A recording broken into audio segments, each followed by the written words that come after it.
Bem-vindos a mais uma edição de Geekverse, o seu programa de novidade e opinião do universo geek. E galera, saiu um dos filmes mais esperados de todo ano, depois da Barbie, depois do Super Mario, mas com certeza das plataformas de streaming, com muito hype, com muita expectativa e com muita ansiedade, Rebel Moon, o novo filme do Zack Snyder. Será que finalmente o grande Snyder vai conseguir emplacar um sucesso depois de tudo que aconteceu lá na DC? Ou será que mais uma vez a gente vai ter um filme muito bonito, muito bem feito, mas pessimamente dirigido, com um roteiro horroroso? Hoje vamos falar um pouquinho sobre Rebel Moon, que infelizmente, pelo menos para mim, confirmou aquilo que a gente já sabia. Alguém fala para o Zack Snyder que ele não sabe dirigir, que ele não sabe poder escrever o roteiro de um filme.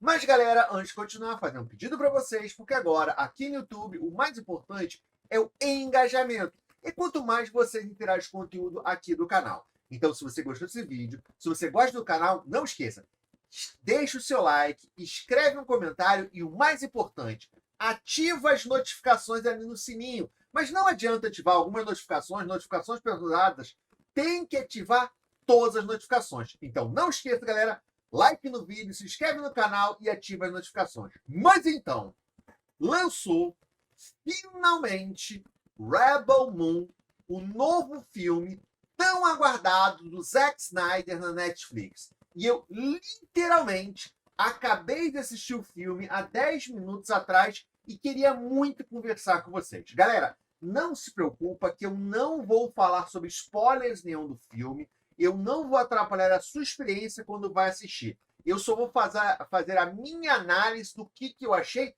sem spoilers.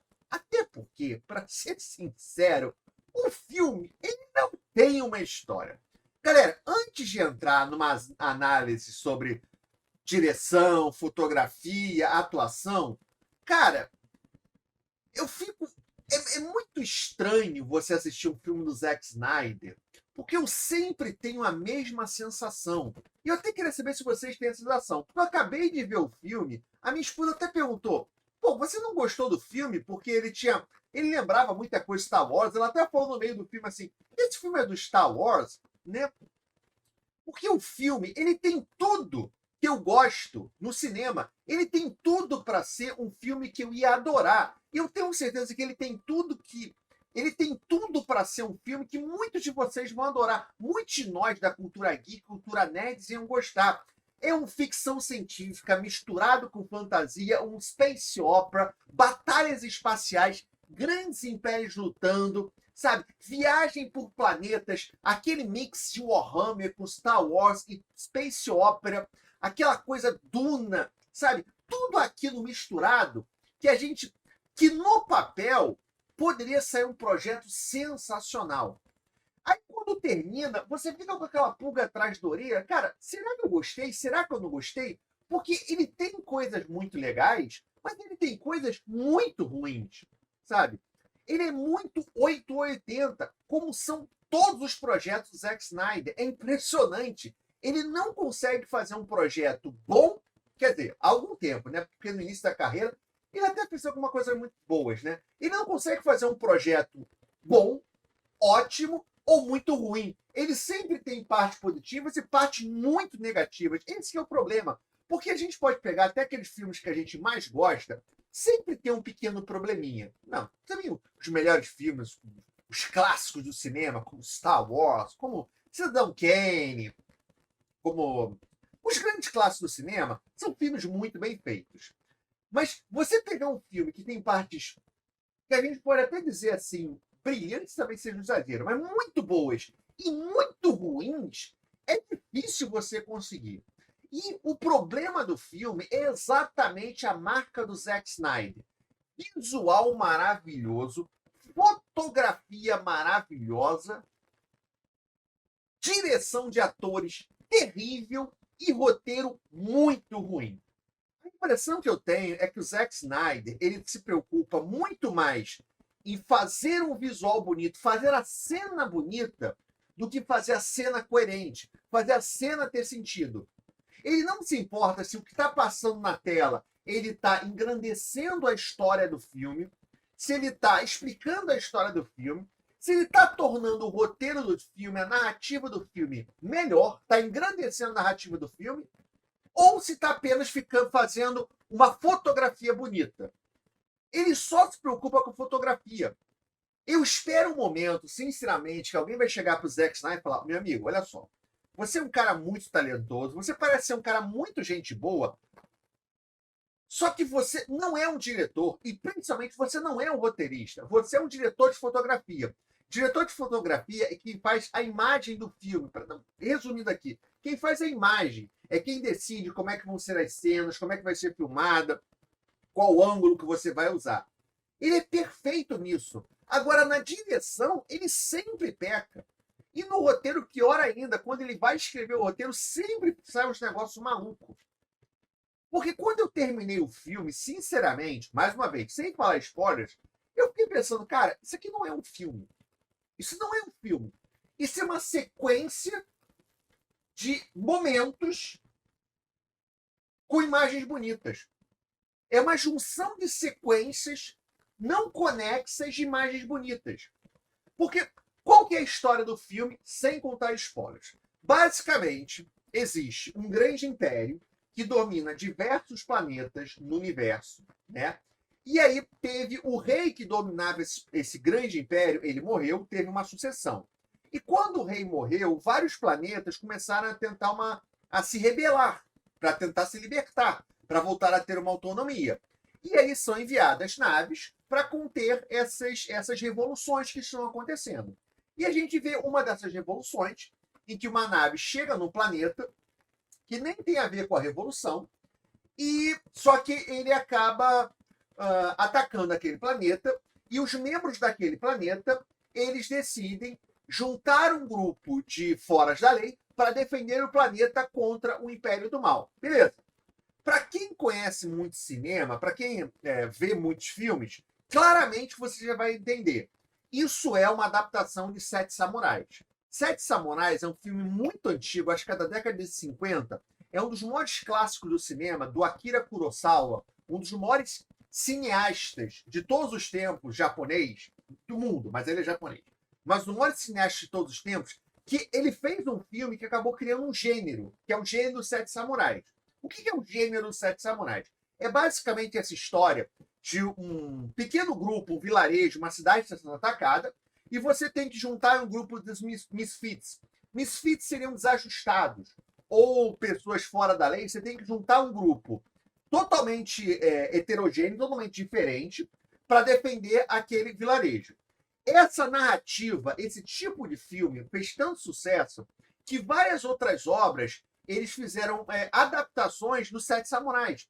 Então tem uma adaptação super famosa dos Sete Samurais no Velho Oeste, em que 7 pistoleiros tem uma cidade que está sendo atacada por bandidos, acho que até são bandidos mexicanos que estão atacando uma cidade que está na fronteira, e aí tem que reunir 7 pistoleiros para defender a cidade contra aquele bando que é muito maior. Só que são sempre 7 pessoas assim desajustadas, um é bêbado, um foi um herói, mas aconteceu alguma coisa, um é um grande guerreiro, mas ele já está velho e é o mestre, né? E a gente já viu várias adaptações dos Sete Samurais.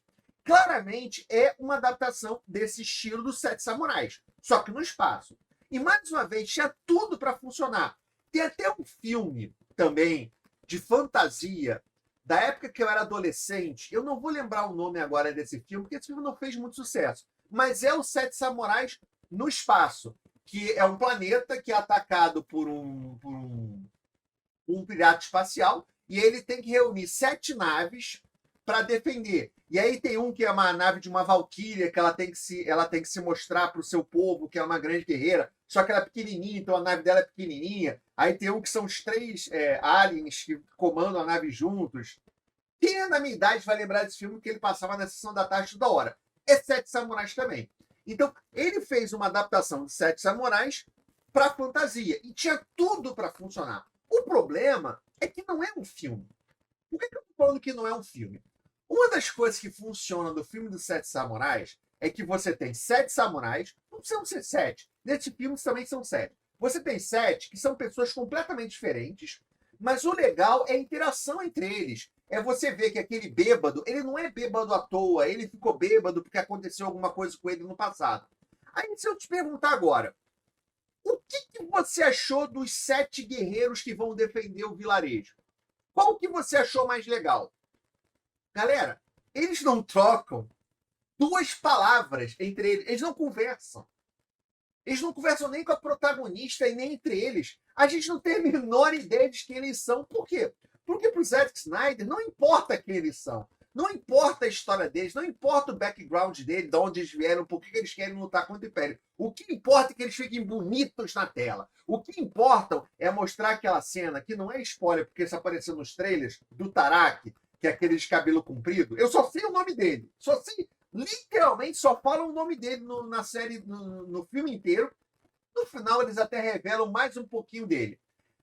É importante mostrar o background, de onde ele veio, por que ele quer derrotar o Império. Império não, eu estou falando de Império aqui, mas ele quer derrotar o planeta mãe, né? The Mother World.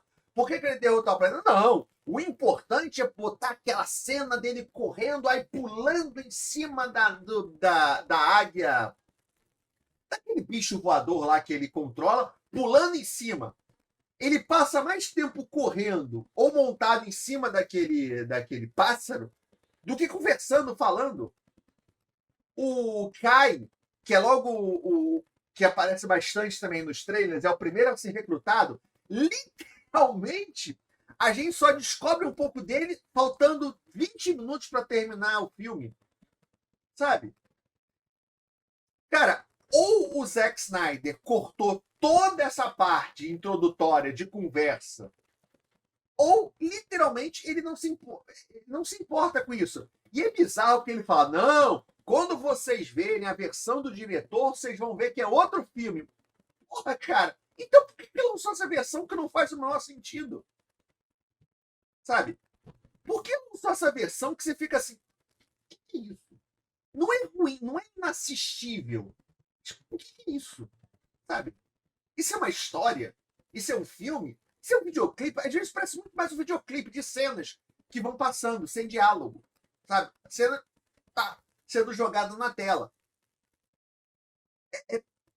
Sinceramente, ele não é tão ruim quanto algumas pessoas estão falando. Pelo menos para mim, ele não é tão ruim. Mas ele não é bom. É longe de ser bom. Ele tem momentos legais. Visualmente, ele é bonito. Ele é bem feito. Sabe? Mas ele não é horroroso como algumas pessoas estão pintando. Mas também, cara, sei lá. Eu até recomendaria para meus amigos assistirem, porque eu acho que vale a pena, porque é interessante, mas é mais interessante pelas oportunidades perdidas do que pelo filme em si, sinceramente. Tiveram outras coisas que me incomodaram, que foi o visual. Porque uma coisa que o Zack Snyder sempre acerta é o visual. A fotografia do filme, as cenas, a direção das cenas, para mim tá muito boa.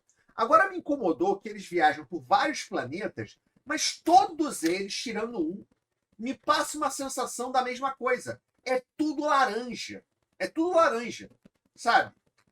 Eu entendi o que ele quis passar. Ele quis passar aquela questão de tudo laranja, tudo sujo, sabe? Tudo poluído. Só que o problema, o que o Star Wars ele conseguiu fazer, o Star Trek também conseguia fazer muito bem, era dar essa dimensão para você que você está no universo. E como é que você passa a impressão para o espectador que ele está no universo plural, gigantesco?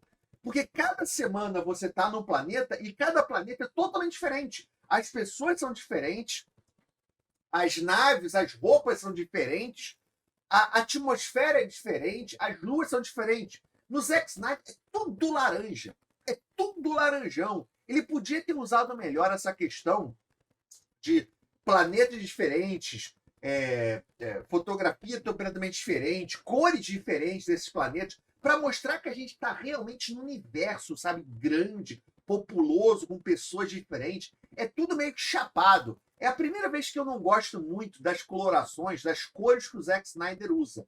Nesse ponto, eu acho que ele pecou bastante. Ele poderia ter feito uma coisa muito melhor. É tudo muito parecido. Os efeitos visuais, cara, tem uma coisa. Tem estranho os efeitos visuais, cara. Tem umas cenas que você olha, pô, bem feito, legal. As cenas de nave, porra, muito bem feita. Sempre que aparece uma nave, muito bem feita. Mas tem umas cenas, os tentáculos. Eu vi a resenha do Jeremy Hams, né, que eu gosto pra caramba também, que faz resenha de filmes, e ele falou: olha, na hora que chegar, tem umas cenas de CGI que são horríveis. A famosa cena do tentáculo. Eu não entendi que eu não tinha visto o filme ainda, né? Porque ele fez a resenha, ele também não conta spoilers. Quando eu vi, aí entendi. Essa cena que ele tá falando. É claro que, cara, está muito mal feito. A própria cena que eu falei que ele tá. Que o Tarak, ele tá em cima do pássaro. Tem horas que você olha que ele tá em cima do pássaro, pô, bem feito, legal. Aí tem horas que cara, isso aqui é claro que foi feito com fundo verde. É óbvio que tá com fundo verde. Parece que eles não conseguiram finalizar certas cenas a tempo, a computação gráfica. Porque tem parte que ficou boa. Toda hora que tem a nave espacial é maneiro. A computação gráfica, o efeito especial é maneiro. Aí tem outras horas que ficam horríveis. Sobre a questão também da tecnologia das naves espaciais, claramente ele foi com uma vibe muito mais Warhammer do que Star Wars, Star Trek. Você olha assim, cara, inspiração muito ali do Warhammer. Mas não é copiado do Warhammer, não. É legal, porque ele faz uma mistura de tecnologia. Eu ia falar moderna, mas não é moderna. Porque se a gente olhar a nossa tecnologia que nós temos no nosso mundo, ela parece muito mais avançada que a tecnologia do filme. O que não é ruim. Eu gosto quando você pega esses filmes de ficção científica e ele não vai para o padrão. Qual é o padrão? Fazer uma nave de ficção científica tipo Star Trek, tipo Star Wars, que é o padrão, né? Ou computação gráfica, holográfica, coisa do tipo. Eu gosto quando ele faz uma coisa mais crua, quando você coloca alguma coisa que parece até meio que Steam, sabe? Tecnologia meio Steam, só que futurista, no espaço. Ficou legal, ficou legal. As naves, elas parecem muito mais um submarino ou um porta-aviões atual do que uma nave uma nave de ficção científica do Star Wars, né? E eu falo bastante Star Wars, porque, para quem não sabe, esse filme era para ser. A ideia do Zack Snyder, ele fez um roteiro de Star Wars, só que aí a Disney não aceitou e ele vendeu para Netflix, então ele mudou para não ser no universo Star Wars, para ele criou um novo universo, né? E é engraçado porque a ideia dele era fazer um Star Wars para adultos. Quando ele fala adultos, é para mais de 18 anos. Só que esse filme não é mais para mais de 18 anos. Não tem nenhuma violência. Tem umas cenas que poderiam até ser violentas, mas ele não mostra a violência. Então não dá para entender, porque a ideia era fazer um Star Wars com violência, Star Wars para adultos, só que essa versão não é para adultos. Não dá para entender. Galera, assim, sobre a atuação também, sobre a atuação, porque me chamou muita atenção. O Zack Snyder, ele não sabe dirigir atores. Tem momentos que a atuação fica fluida, fica legal, principalmente no início, quando eles estão na vila. Depois, quando eles vão fazer a parte dos 7 samurais, reunir os samurais, tem atuação muito forçada, mas muito forçada, muito over the top, muito acima, sabe? Ou muito abaixo. Não fica legal. E só para completar uma coisa que também tem me incomodado bastante na questão dos filmes mais atuais, filmes mais modernos, é a falta de veracidade dos protagonistas. O que eu quero dizer com isso? Galera, assim, eu entendo quando os filmes, Hollywood, ele quer trazer um pouco mais de. A palavra certa não é diversidade, mas ele quer sair um pouco do clichê do herói forte, sabe? Do herói, do guerreiro poderoso. Beleza, eu entendo. Só que, cara, não fica crível, sabe? Não fica verossímil quando você coloca que a personagem principal é uma mulher de 1,60 m, não musculosa, e ela sai dando porrada em todo mundo. Não fica verossímil, não fica realista. Se você quer que ela seja a protagonista, a grande heroína, seja uma mulher com 1,60 m, sem nenhum músculo no corpo, dá uma explicação do tipo, ela foi mexeram nos genes dele, mexeram tecnologicamente, botaram o braço dela, o braço mecânico, ou mexeram nos genes dela, e aí ela ficou muito mais forte do que ela aparenta, porque ela foi toda reconfigurada geneticamente, ela sofreu modificação, alguma coisa. Mas quando não tem isso, não, ela foi treinada. Ela foi treinada, ela pode ser ágil, ela pode ser rápida, mas não forte, sacou? Pra segurar o cara fortão, o guerreiro. Aí ela segura assim. E acontece uma coisa com o vilão. Porque o vilão também é um cara baixinho, pequeno, fracote, mas vou bater todo mundo aqui. Cara, eu ficava olhando assim, porque é tanto a heroína quanto o vilão do filme. Os dois são baixinho, pequenininho, fraquinho e querem se passar pelo Arnold Schwarzenegger. Eu estou aqui, vou dar porrada em todo mundo. Você não tapa na cara desse moleque para aprender. O cara não tem nem barba na cara ainda, tá querendo se passar pelo Schwarzenegger aí, pelo Dolph Lundgren. Porra, cara, não dá, sabe? E essa coisa de Hollywood para tentar fazer uma coisa diferente não fica legal. Fica. Tem como você fazer os seus personagens serem pequenos, serem frágeis visualmente, mas serem grandes em outras coisas. Agora, não na força. Se é na força, explica no filme, senão fica completamente, fica até invisível. A menininha ali, porra, é adolescente de 14 anos ganhando no boxe do Evander Holyfield, do Mike Tyson. Cara. Galera, para não ficar muito longo, apesar de já ter ficado muito longo, o que eu achei, se eu recomendo o filme, se vale a pena? Eu recomendo, eu acho que vale a pena. É um filme mediano, eu daria uma nota 6, até porque a história não termina, é só a primeira parte, todo mundo sabe que é a primeira parte. Eu até, vendo as resenhas, vendo o que as pessoas estavam falando, eu tinha entendido que o filme seria literalmente tipo Duna. O Duna, ele começa, aí na hora, literalmente no meio do filme, ele termina. Beleza. Eu tinha pensado que fosse alguma coisa assim. Não. Sinceramente, eu acho que o pessoal está passando uma imagem errada. Porque o filme ele tem início, meio, ele tem início e tem fim. Meio ele não tem. Mas ele tem um início e tem um fim. Eu não entendi muito bem o pessoal falando, na hora que o negócio começa a crescer, acaba. Não. Não, o filme tem um fim. Nesse ponto, eu não concordo com as críticas, tá? Mas vale a pena assistir. É um filme interessante, é bem feito. Tem coisas bem legais, tem coisas. Na real, você consegue ver que a ideia, o conceito é bom.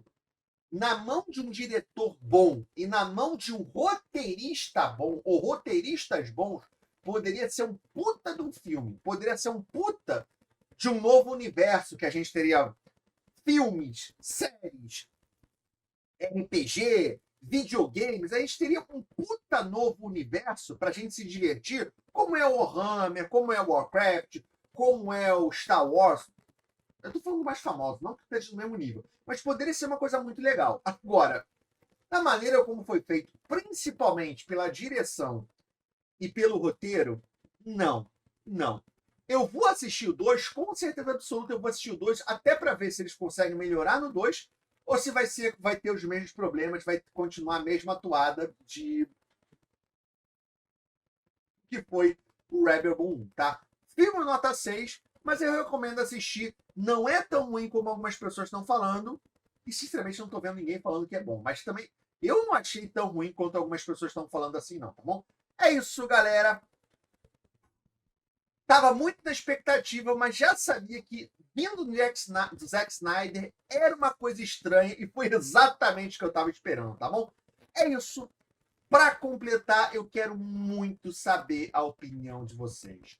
O que vocês acharam de Rebel Moon Parte 1, A Menina do Fogo? Vocês gostaram, vocês não gostaram? O que vocês gostaram do filme, o que vocês não gostaram? Vocês gostaram do visual, vocês gostaram da atuação, vocês gostaram da história, vocês gostaram do universo, o que vocês não gostaram? Vocês também acharam que não é exatamente um filme, que não tem conversa, não tem história, não tem enredo, são cenas largadas, ou acho que não ficou muito bom? Vocês gostaram do universo que foi criado, do visual, o que vocês mais gostaram, o que vocês não gostaram e que nota vocês dariam para Rebel Moon? Escreva aqui embaixo, deixe um comentário, porque a sua opinião é o mais importante aqui no canal. Deixe os comentários que estão aqui embaixo sobre o nosso assunto Codex. Muito obrigado por assistir.